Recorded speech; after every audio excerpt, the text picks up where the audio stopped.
Vamos lá, meus irmãos, continuando aqui nossa segunda aula de Teologia Sistemática 5, matéria de Eclesiologia, é o último bloco. Então, vamos continuar aqui nossos apontamentos, né? Leia para nós aqui o slide, irmã Elisângela, por gentileza, a Igreja e o Reino de Deus. Ficou alguma dúvida sobre a Igreja de Israel, irmãos? Né? Dentro dessa ideia, como eu tinha mencionado há pouco com vocês, meus irmãos, a gente já vai voltar para trabalhar um pouco mais sobre essa ideia do dispensacionalistas, né? Dois planos distintos, um para a igreja e outro para Israel. Só quero dar uma pincelada aqui. Nós temos duas correntes muito interessantes sobre essas questões. Temos os dispensacionalistas e temos os aliancistas. Na minha opinião, já antecipando aqui para vocês, são duas teorias muito interessantes que na minha opinião, eu vejo base para as duas, tá? E eu acho interessante as duas. O único problema são pontos de vista, muitas vezes, exagerados, principalmente nos dispensacionalistas. Por exemplo, dois planos distintos, um para a igreja e outro para Israel. Eu sei que a teoria dos dispensacionalistas, na minha opinião, ela é muito interessante e ela é mais facilmente compreensida,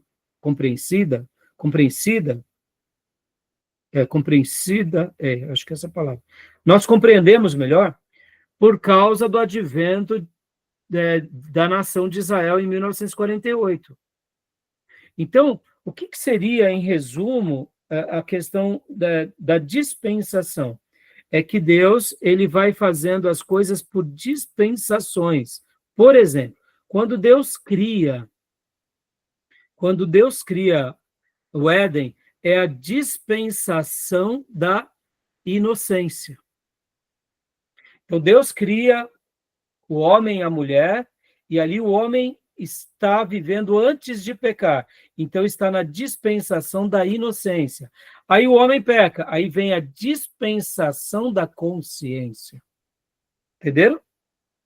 Então, a teoria do dispensacionalista, ele é uma teoria muito interessante, que a gente vê, sim, uma certa coerência na Bíblia. Depois vem a dispensação da eleição com Abraão, chamando ele para se tornar um povo. E aí, então, depois vem a dispensação da lei, com quem? Com Moisés, que envolve todo o Velho Testamento. Depois vem a dispensação dos profetas. E aí depois vem Jesus. E Jesus inaugura que dispensação? A dispensação da graça. Ele morre, ressuscita, e o Espírito Santo, ele é levado ao céu, o Espírito Santo é derramado, e aí nós estamos, então, na dispensação da graça, desde então, ou dispensação do Espírito Santo. E aí vai começar depois uma última dispensação, que seria a dispensação dos finais dos tempos. Percebam, quando a gente encaixota tudo, tem uma certa coerência. Qual é o problema dos dispensacionalistas? Aí a gente vai trabalhar nessa teoria mais para frente, principalmente na matéria de escatologia, que são as doutrinas das últimas coisas. O problema é, a gente coloca tudo num quadro e monta o quadro e diz, é assim que vai ser. Esse é o problema. Então, só concluindo aqui, Gino, os dispensacionalistas, eles fecham, é assim que Deus faz, é assim que ele vai fazer e ponto final. Então, esse é o problema, entendeu, meus irmãos? Então, assim, principalmente quando chega sobre essas dispensações, até Jesus, a graça e a igreja, nenhum problema. O grande problema da dispensação são a dispensação dos finais dos tempos. Aí eles começam a dizer, vai ser assim. E aí é onde entram os exageros. Mas, assim, como teoria, é muito interessante, tá bom? Ficou claro? Deu para entender um pouco? Eu dei uma síntese do que seria o dispensacionalismo, e ele é interessante, ele como linha de estudo, como didática, é bem interessante, tá bom, meus irmãos? Pergunta, Júnior. Não, é meio bonito e tal, pela lógica que segue, né?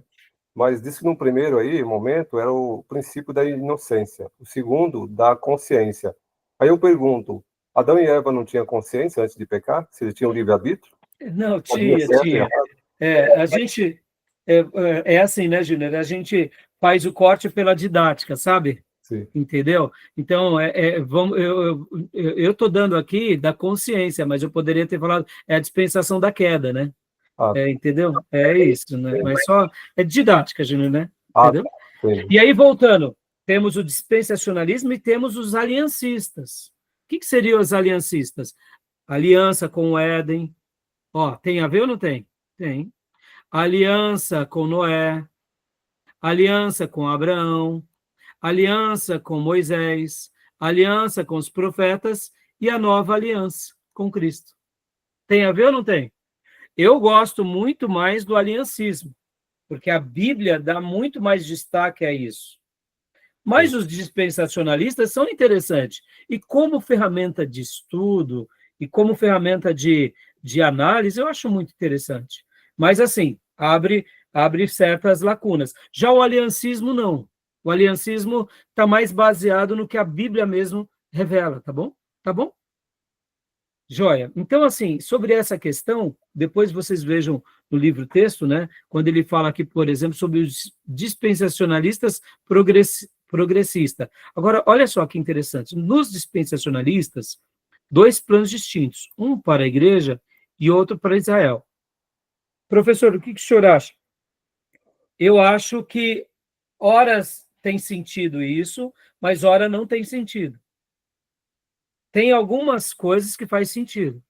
Eu aprendi no seminário que Israel é o relógio de Deus.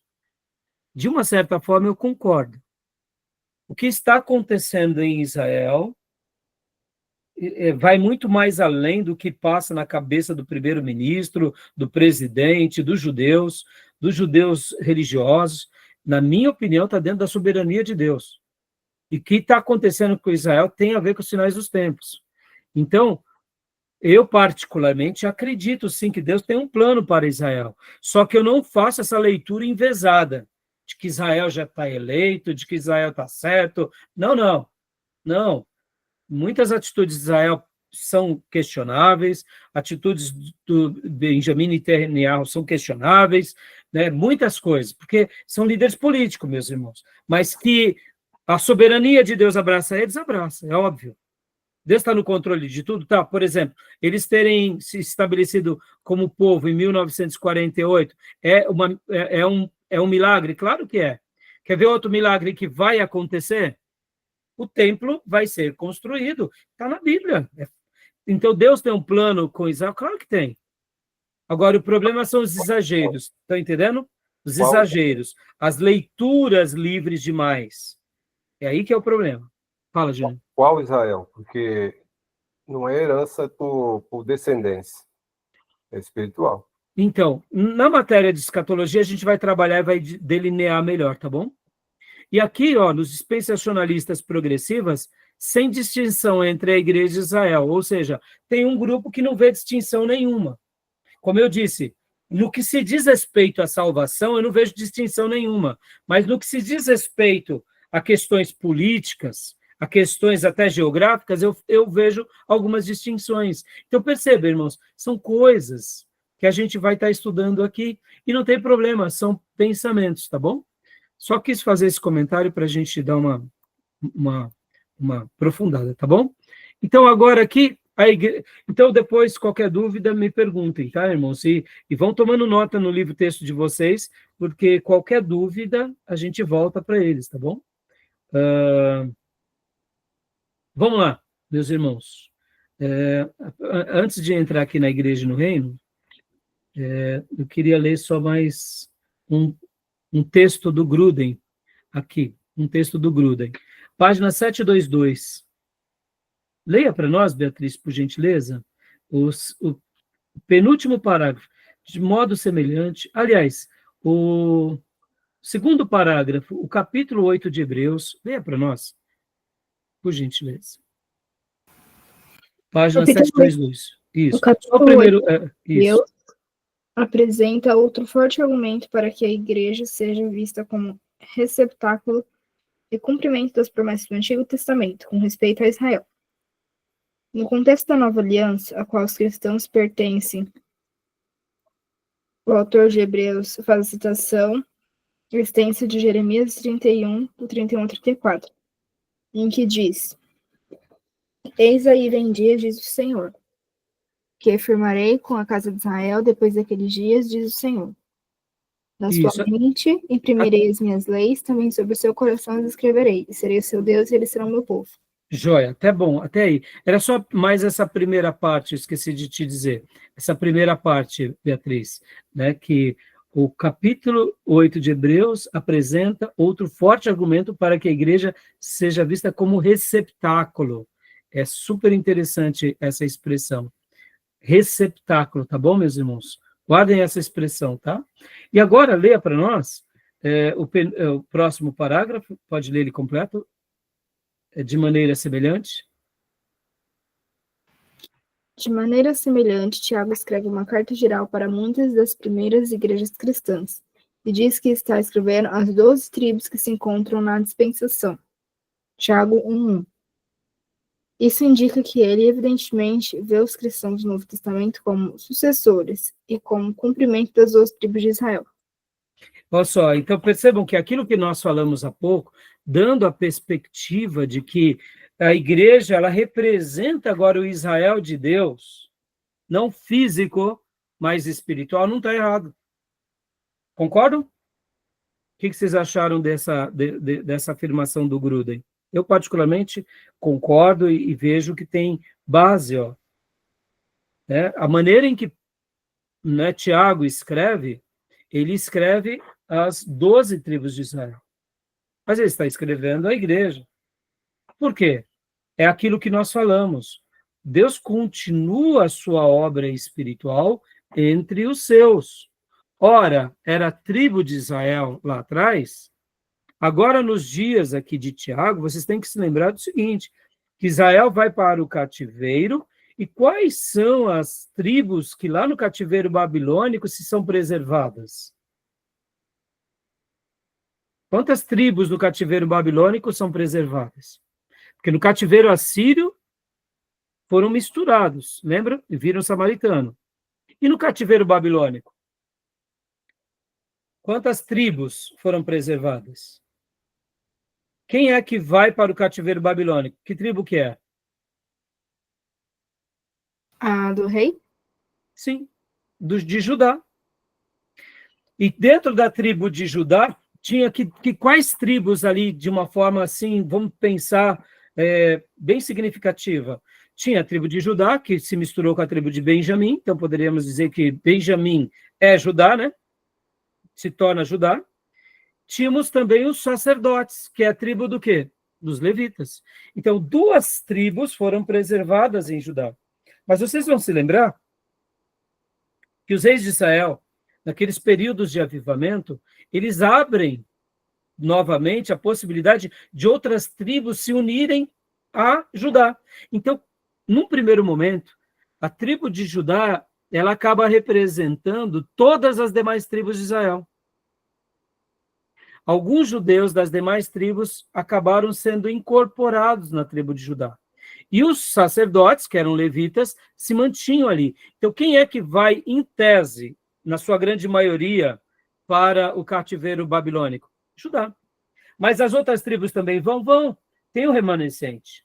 E quando voltam? Voltam todas elas. Por isso que quando a gente pega, por exemplo, as cronologias, a gente vê que ainda tem uma preservação das outras tribos. E agora, depois de vários séculos, quando agora os nossos irmãos da igreja primitiva estão se referindo, eles sabiam de quais eram as tribos, mesmo sendo remanescentes. Podem ver que a gente vai ver isso um pouco no Novo Testamento. A gente vai ver que prevalece Judá, prevalece os levitas, mas há outras tribos ali entre eles. E aqui, quando Tiago escreve, ele está se referindo não às 12 tribos propriamente de judeus, mas é aquela linhagem espiritual. Percebam, irmãos, nesse ponto, nem problema. Todo problema depois. Leia para nós aqui, Beatriz, agora Pedro também, pode continuar lendo. Último parágrafo. Pedro também fala da mesma maneira, desde o primeiro versículo, no qual chama seus leitores forasteiros da dispensação, 1 Pedro 1:1, até o o penúltimo versículo, ele chama Babilônia a cidade de Roma. 1 Pedro 5,13. Pedro fala com frequência dos cristãos no Novo Testamento, usando imagens veterotestamentárias e promessas dadas aos judeus. Continua? Tá bom até aí. Então, alguma dúvida sobre isso, meus irmãos? Ou tá bom? Ficou bem claro para os irmãos sobre a questão de Israel e a igreja? Alguma dúvida? Não? Nessa parte de Israel espiritual, eu já ouvi pessoas falarem, mas num tom de heresias. Querendo dizer como, tipo assim, a Israel espiritual aqui é nascida da palavra, mas só a nossa palavra. Como assim? Me explica melhor. Como que é? Eu já ouvi dizer, tipo assim, essa parte de Israel espiritual e física, essa diferença, mas aplicando numa heresia, querendo dizer, tipo assim, Israel espiritual é que é nascido da palavra e é a nossa palavra, porque a gente tem a palavra, então a gente é o Israel espiritual, excluindo todos os outros crentes. Então, você entende? Essas leituras livres, Beatriz, esse é o problema. Por isso que eu gosto, assim, a grosso modo, tá, meus irmãos? Eu gosto da seguinte leitura: ou é a igreja de Jesus, ou não é a igreja de Jesus. Porque pode ver que os apóstolos, eles não fizeram acepção. Num primeiro momento, eles faziam acepção. O próprio Senhor trabalha na vida dos apóstolos, mostrando que o evangelho era para todas as nações. Ainda durante a vida deles, eles vão vendo o trabalhar do Espírito Santo entre samaritanos, entre romanos e entre gentios de todas as categorias. E eles então entendem que agora o reino de Deus, sim, foi levado a todos. O caso de Cornélio é a grande tese, porque ele é batizado pelo Espírito Santo antes de ser batizado nas águas. Cornélio era o típico prosélito, ou seja, ele era um gentil convertido ao judaísmo, que tinha uma piedade ao Deus de Israel, mas ainda não tinha entendido o cristianismo na sua essência. Mas ali, naquele momento, Deus contempla a vida dele e o salva. E ele compreende todo o evangelho e ainda é batizado pelo Espírito Santo. Então, olha só que coisa magnífica, né? Pedro chega lá, começa a falar, batismo que o Espírito Santo vai sobre ele. Pedro, né, fica, eu diria, estupefato, né, como o texto diz, e entende, não, se Deus está batizando esse prosélito, porque eu vou impedi-lo de incluí-lo agora. Depois Deus também dá aquela visão, Deus deu aquela visão para ele do lençol, ele vai para os demais gentios. Pode ver que Pedro teve dificuldade de ser desvencilhado dessa tradição judaica. A carta aos Gálatas demonstra isso. Mas, assim, a igreja, ela nasce nesse contexto. Somos judeus? Sim. Os judeus eram o receptáculo da lei? Sim. Era o receptáculo das profecias? Sim. Mas agora Deus abriu esse receptáculo à igreja? Sim. Nós, apóstolos, somos judeus? Somos. Mas agora a revelação de Deus veio só para nós? Sim e não. Porque podem ver que um dos escritores do Novo Testamento era um grego, era Lucas. Deus abrindo agora aos gentios. Então, a igreja nasce, sim, no contexto judaico, totalmente, mas com as portas escancaradas para quem? Para que esses gentios agora fossem incorporados. E aí nasce a igreja. Então, olha só que interessante. Então, quando a gente tem essa visão, né, você vê, né, Beatriz, essa leitura doente, ela só nos prejudica. Porque, na realidade, é a igreja agora esse grande receptáculo. E vamos lá. É a igreja? É a igreja. E quem era judeu? Quem era judeu tinha a linhagem judaica. Pode ir, Marcão. Fica em paz, meu irmão. Tem a linhagem judaica.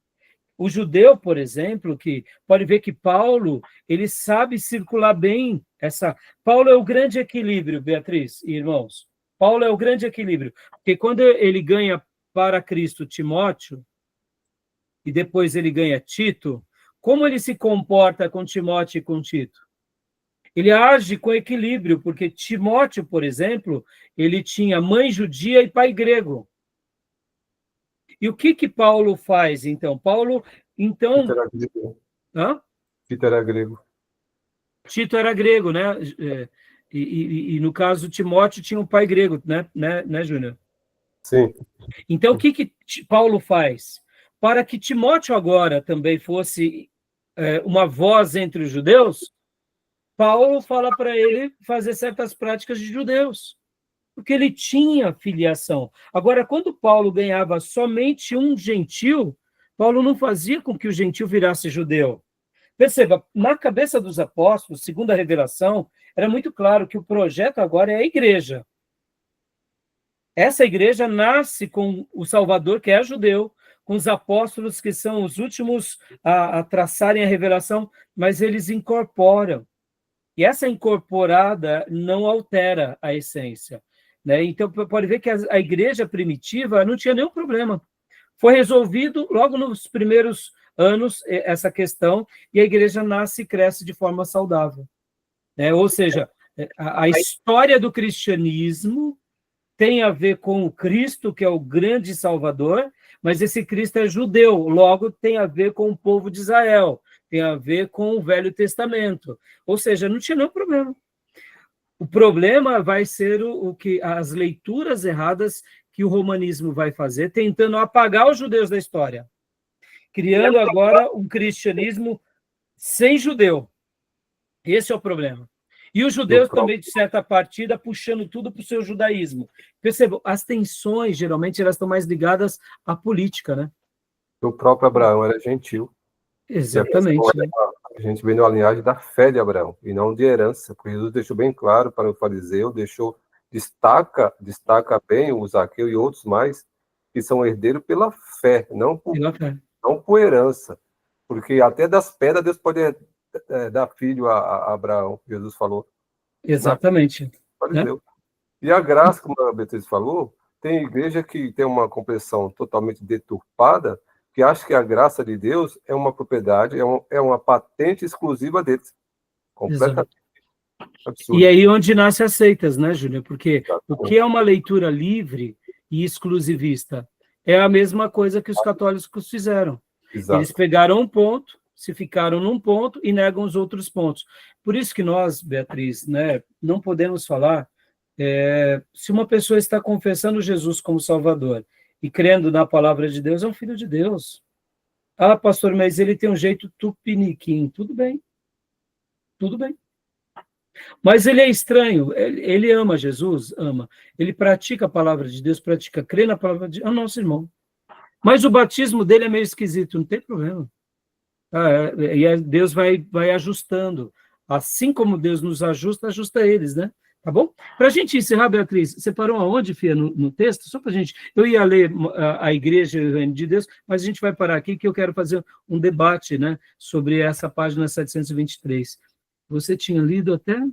Eu parei no... A morada de Deus, né? Templo de Deus... Não, parei no Hebreus aqui, ó. Hebreus, né? Aí. Onde está? Não estou achando. Tudo bem. Era só para enriquecer mais esse ponto aqui, né? Uhum. Tá bom? Tá. Mais alguma dúvida, meus irmãos? Né? Beleza. Eu acredito que está bem claro, né, irmãos? Não tá difícil de entender, né? Não tá. Ó, era só esse finalzinho, né? Mas o livro do Gruden, nesse ponto, é um livro bem esclarecedor, né, Júnior? Não dá muitas dúvidas. Eu queria ter concluído aqui falando sobre a Igreja e o Reino de Deus. Eu queria fazer um debate aqui com vocês rapidamente sobre essa porção, sabe? Que é bem curioso. Então a gente faz na próxima aula, tá bom? Estamos indo com calma, irmãos. Talvez, né, numa velocidade até menor do que eu gostaria, mas eu acho que está sendo bem oportuno, porque o meu intuito é tentar passar um pouco daquilo que a gente aprendeu, para que a gente não tenha uma visão muito envesada, né, míope. Sabe aquela ideia, né, o gato olhando para a sardinha e para o rato, né? Sabe aquela ideia de fica olhando para as coisas meia vesga. Quando a gente tem essa visão meia vesga, a gente se prejudica muito, né? E é um assunto, ó, lembra que na minha primeira aula semana passada eu falei, quando é mal compreendido essa doutrina, ela abre um leque violento para as doutrinas erradas. Aí eu te pergunto, por que, quando a gente não compreende essa doutrina, as heresias acabam sendo tão fortes sobre esse tema? Vamos lá, quando a gente fala e altera, né, por exemplo, a divindade, Deus, a Trindade, vira heresias grandes. Mas por que a igreja, que é uma coisa simples, sejamos honestos, a doutrina da igreja não é simples, não é tão complexa. E por que ela na prática acaba tendo tanta força? Porque um ponto aqui que um grupo faz acaba tendo tanta força ali depois de 10 anos, depois de 100 anos, depois de 500 anos. Por quê? Por que será? Ora, se está um texto bíblico ali, por que as pessoas não veem? A resposta, né, fiz uma pergunta mais de retórica, até para não ficar muito longa a aula, é porque todos nós somos seres religiosos, irmãos. É do DNA humano ser um ser religioso. Nós gostamos da religião. Um dia éramos presos na nossa religião pagã. E agora somos presos à nossa religião cristã. Sem que a gente perceba, nós nos entregamos à religião de uma forma, eu diria, total e até emocional. E nós não queremos admitir que estamos errados em algum ponto e que os nossos líderes estão errados. Então, a gente tem uma entrega, eu diria, não apenas uma entrega cognitiva, mas eu diria uma entrega emocional. E a prática religiosa, ela é envolvente. Então, a gente se envolve, a gente pratica, vamos à igreja, ouvimos. Então, é muito difícil dizer, não, nesse ponto estamos errados. Não, nesse ponto aqui, a gente está muito errado. Por quê? Porque a gente está fazendo de todo o coração. Percebam, é uma mente que pensa assim, é um coração que sente, mas, ao mesmo tempo, a gente não consegue enxergar, eu diria, que algumas coisas podem estar erradas. E por isso que uma pessoa, seja ela da religião que for, ela tem dificuldade de admitir que a religião dela é ruim, ela vai para o inferno, ela fala, não, estou fazendo bem. Não, fulano fez o bem. Ou seja, são entregues a uma vida toda naquela causa. Então, esse lado mais emotivo, mais prático, cria em nós uma dependência. E aí eu diria, e não tenho medo de falar, os demônios sabem dessa força, irmãos. São doutrinados. Exatamente. Percebam, dentro dessa doutrinação, há uma entrega. Só para a gente concluir. Olha a força de uma ideologia, meus irmãos. Uma ideologia política cega. As pessoas mais inteligentes. Ora, se uma ideologia cega, quanto mais uma religião. Entendem? Então, percebam o quanto a gente precisa ser paciente conosco em alguns momentos e com os outros. Porque eles têm uma história atrás deles. E o quanto a gente precisa orar para que Deus os esclareça, para que o Espírito Santo os ilumine, para que o Senhor os revele e nos revele também, para que a gente possa fazer com que a nossa fé não seja um instrumento de ataque, mas seja um instrumento de amor. E que a gente realmente deixe Deus nos conduzir, porque só bravatas não convence a pessoa, sabe?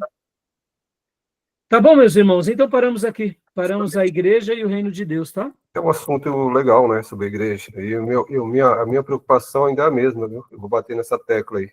No que, A questão da essência da igreja, porque estou vendo que a liturgia de muita igreja está tirando Cristo da adoração, do culto. Estão colocando muita coisa humana. Cristo está batendo a porta de fora. E tem muita gente colocando. Eu passo em algumas igrejas e fico assustado de ver tantas coisas humanas que é colocada. Não tem mais o evangelho simples. Júnior, e concordo com você, Júnior, e assim, é por isso que eu fui tão enfático no primeiro módulo de hoje, mostrando que quando Deus cria o projeto igreja, ele cria com pessoas, ele cria na simplicidade. Ele não cria já o projeto igreja com as basílicas e com os grandes templos, com as grandes catedrais. Se tivesse criado, a gente estaria muito mais perdido. Ele não cria unindo a igreja com a política, percebam. Pode ver, Jesus, irmãos, é o grande projeto de Deus, e o Novo Testamento é a matriz para que possamos seguir. Jesus nasce numa manjedoura, meus irmãos. O pai de Jesus poderia ser um mega empresário dos dias, um comerciante riquíssimo. Não, ele era um carpinteiro, um operário. Jesus tem uma vida simples e poderosa. Os apóstolos, os 12 que se tornam os maiores homens da humanidade, foram tirados ali do campo. Não tinha nem instrução. Deus faz de propósito essas obras para marcar a nossa vida com a essência do verdadeiro cristianismo. A igreja ela é perseguida durante 300 anos e Deus faz questão de permitir na sua providência isso para mostrar para nós o que importa de fato, o que é a igreja real. E perceba, mesmo com todo esse contexto mostrando o que realmente importa, olha o quanto a gente se perde. E como você disse, Júnior, né, hoje uma igreja é simplesmente para agradar as pessoas, para falar o que as pessoas querem ouvir. Não é um lugar para adorar a Deus, para engrandecer a Deus, né? Um lugar para realmente a gente se santificar. A igreja virou um grande negócio. E é isso que o diabo ele vai sempre tentar realmente enganar as pessoas, e principalmente os mais fracos. A gente tem que aprender, sim, temos que se aperfeiçoar, sim, mas a gente não pode perder a essência, porque quando a gente perde a essência, é o que você falou, Júnior, a gente já pôs Jesus para fora. E essa matéria ela é muito legal, porque a gente vai resgatando essas bases, e aí a gente quer ser, o que eu gosto de dizer, uma frase lá da Igreja Batista do Povo, simplesmente uma igreja. Só isso. Porque só uma igreja. É como você pegar, dar um exemplo bem típico e didático, para entender. É como eu sei que você eu te conheço, eu sei sua imagem. Aí eu pego você e começo a te maquiar. Aí você chega em certo lugar e fala, não, quem é essa pessoa? Não conheço. Não conheço mais o Rai. Porque ele está diferente. Eu estou falando assim, ao longo do tempo, esse evangelho, esse culto, para agradar o mundo, as pessoas vão maquiar de tal maneira que a gente vai olhar, olha, há 30 anos atrás era essa igreja, ela não é mais aquela igreja. Sim, ela mudou, né, Júnior? Mudou, né? Ela se desfigurou daquilo que de fato ela era. Eu concordo com você, Júnior, é por isso que a gente está aqui, meus irmãos. E aqui me entendam, viu, irmãos? A gente não tem intenção de ser melhor do que ninguém. A gente só quer ser uma voz para ajudar essa nova geração de ministros. Para quê? Para ser uma igreja. Que modelo? O modelo do mestre dos apóstolos da igreja primitiva. Que mais? Mais nada. E se formos ricos, glória a Deus, vamos consagrar nossa riqueza a Deus. E se formos famosos, vamos consagrar nossa fama aos pés da cruz. E se formos as grandes vozes do mundo, vamos consagrar o pé da cruz. Vamos ser úteis à nossa geração da mesma forma que foram os apóstolos e profetas. E que mais? Mais nada. E depois Deus vai fazer o que Ele quiser, porque a igreja dele, a gente não tem uma igreja, a gente cuida de uma. Então, assim, percebam, é para isso que a gente está aqui. Eu espero ser útil na vida dos irmãos e onde quer que essas aulas cheguem, porque concordo com você, João, né? Pode ver, esses dias para a gente encerrar aqui, né? Eu estava conversando com uma pessoa, né? E falei sobre prosperidade. Aí essa pessoa disse assim, você é prosperidade? Aí eu olhei e falei assim, ué, e por acaso eu não sou próspero? Ah, mas você é contra a prosperidade. Eu falei, eu sou contra essa tolice que é pregado. Sim. Aliás, eu sou muito próspero. Irmãos, eu estou vivendo o Ministério Integral desde 2009. Como meio, não como resultado. Né? Eu vivia antes o Ministério, eu era voluntário. E de 2009 para cá, ou seja, 15 anos praticamente, 16 anos vou fazer, estou vivendo o tempo integral. E Deus nunca deixou faltar nada para mim. Verdade. Quer prosperidade mais do que isso? Verdade. Eu tenho a igreja que eu amo, a esposa que eu amo, meus filhos, eu tenho tudo que eu preciso, eu me sinto muito próspero. Sim. Ou seja, eu sou muito próspero. Aí eu corrigi, né, essa pessoa, ela estava brincando um pouco comigo, me dando umas agulhadas. É porque eu bato tanto nessa prosperidade medíocre, diabólica, satânica, em que as pessoas querem ficar rico a qualquer custo, como se o dinheiro fosse a coisa mais importante. Aí eu não, meus irmãos, quem trabalha quem está comigo, me ouve, sabe disso. Eu falo mesmo, porque hoje a igreja de Jesus virou uma igreja que adora Mamon, né? Sucesso pelo sucesso. Adora Mamon, pode ver. A igreja cultua Mamon. Verdade. Quem era Mamon? Era, né, era o Deus das riquezas. Sejamos honestos. Cultua ou não cultua? Cultua? Oxi. Pô, né? Pode ver que você é medido pelo que você tem. Não, que... Eu, quando trabalhava... Irmãos, quando eu trabalhava na Bolsa, alguns pastores me falavam, né? Com um certo valor, eu achava que eles gostavam de mim. Mas não era, porque eu trabalhava na Bolsa mesmo. Eu saí da Bolsa, tipo, não presto mais, entendeu? Eles tinham aquela ideia, quem trabalha na Bolsa é rico. Tolos, perderam grandes amigos, perdeu um grande amigo. Mal sabem eles que ainda, que eu sempre falo, né, para minha família, filhos e amigos, eu não me vejo se tornar rico com a igreja. Porque, irmãos, eu tenho um princípio, não voto de pobreza, mas eu tenho um princípio que é o seguinte, que o pastor, ele tem que ter uma vida de modéstia. Agora, eu brinco com os meus filhos, eu falo, papai não está morto, viu? Não pense vocês que o papai, né, se amanhã eu puder prosperar no mercado de trabalho, criando alguma coisa, eu vou prosperar, meus irmãos. Opa, agora o que eu não quero é fazer riqueza com a igreja. Verdade. Vocês entendem? O que eu não quero, por exemplo, é tomar proveito. Não, aí não serve para mim. Ora, se eu trabalhei no mercado financeiro, continuava lá. Né? Tudo que eu tenho veio do mercado financeiro. Eu agradeço a Deus. Mas eu estou vivo ainda, só que a minha vida hoje é tempo integral na igreja e no seminário. Mas eu brinco, né? Eu estou vivo ainda. Né? Estou vivo. Se Deus me prosperar, aceito. Mas percebam, são coisas distintas, irmãos. A gente tem que deixar o reino de Deus no lugar certo e as coisas da vida do outro lugar. Se Deus quiser fazer algo extraordinário, Ele vai fazer e eu estou aberto. Sempre digo, Senhor, eu quero fazer tudo que o Senhor quiser. Então, irmãos, nunca, né, se enveredem por esse caminho. Vamos estudar aqui para que a gente se torne simplesmente uma igreja. Bíblica, escriturística, cristocêntrica e pneumocêntrica. Lembra? Bem. A igreja ela tem que ser pneumocêntrica. O nosso líder supremo é o Espírito Santo de Deus. Que Deus nos guie. Amém. Amém, meus irmãos? Graça e paz. Boa noite. Amém. Firme nas leituras. Amém. Paz, pessoal. Boa noite. Boa noite.